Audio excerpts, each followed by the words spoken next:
caught by the director speaking to people. I was an accountant. And the director told me, accountants are sober, quiet people. You are the wrong person. I was fired. Because of talking. Me, I'm a person who talks. I'm a marketer by birth. You know, I can sell anything.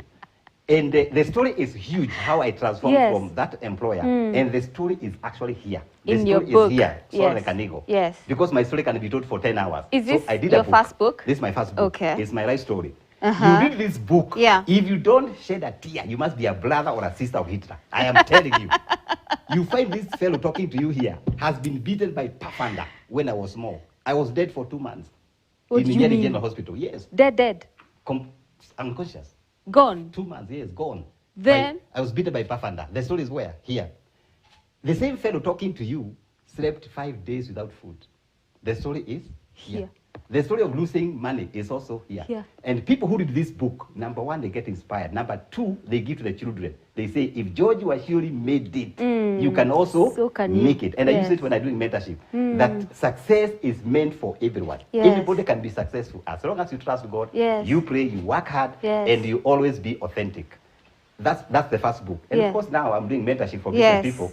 I have another one called How to Start Small and Build an Empire. Okay. Today, Optiven is #1 company in real estate.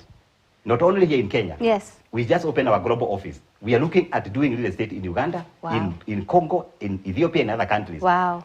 The principles here is not from Western countries. No. It's what we do at Optiven. Someone told me, George, you are stupid. How can you unveil your secrets on success? Me, I told the person, I am so happy if I can create 1 million millionaires. That's my dream. That I hear, hey, Calvin today is another billionaire. Amen. That's my theme. Yes. And I use this book. And this book is 1,500. That one is 1,000. And all this money, I don't eat a cent. The entire money goes to Optiven Foundation.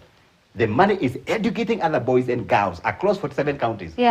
Why? Because that's the promise I did when I was in Uhuru Park. I told God, if you reinstate me again, number one, I'll never be proud. Number two, I will be able to serve you. That's why I tell people that if you are in business, you must tithe. If you're in business, you must serve God. If you're in business, you must lift other people. Philanthropy.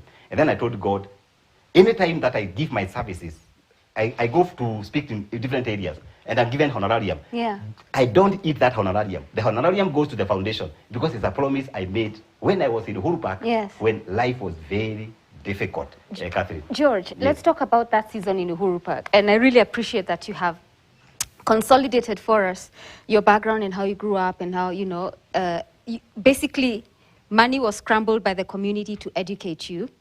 And, you never gave up hope, and you came all the way to campus, and you're even crowned Entrepreneur of the Year at your campus. But that season at Uhuru Park where depression was at its peak, and you had given up, and you'd walk from Mombasa Road all the way to Uhuru Park, sit there with a notebook.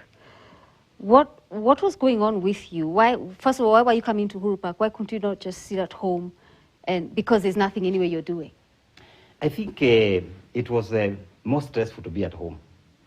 You know, when you walk, when you are at a depression, you can either choose to walk, you can choose to talk to somebody, or you can choose to read a book. Me, I chose to, just walk. Leave the house. Go in a serene, clean area. That's why I appreciate Wangari Maathai, who protected our Uhuru Park. You are there under a tree, and you can be able to think, you can reflect, you can pray, you can talk to God, you can write your vision. And Uhuru Park was a transformation for me. I always love Uhuru Park. Did you have a family at this time? Yes, I had a young wife and one child. And I would say that my wife really supported me. She was having a very small job with little salary. But there's no point she told me you are useless. No point that maybe I said, give me 10 bob or 20 bob. She says she doesn't have. But I could tell she was struggling, trying to feed the family. Even moved our children from the school they were in.